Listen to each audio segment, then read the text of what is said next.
Understanding safe deposit in English.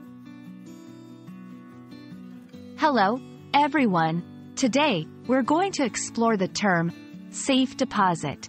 Whether you're opening a bank account or just curious about financial terms, understanding safe deposit is key.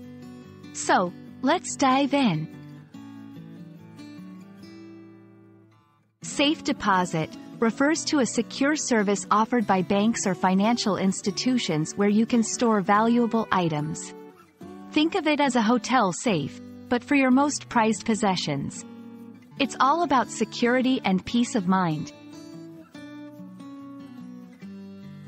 When we say safe deposit box, we're talking about a private, lockable box within a bank's vault.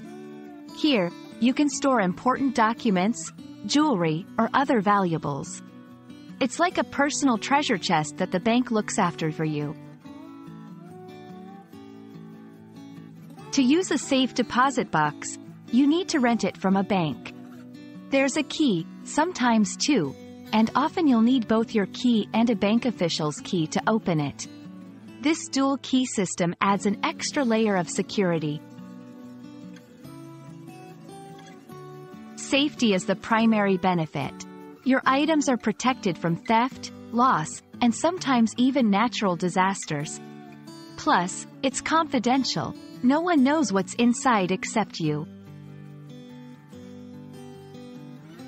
And that's a wrap on safe deposit. We hope this video has shed light on this secure way to safeguard your valuables. Remember, it's all about protecting what's important to you. Stay safe and take care, until our next English language adventure.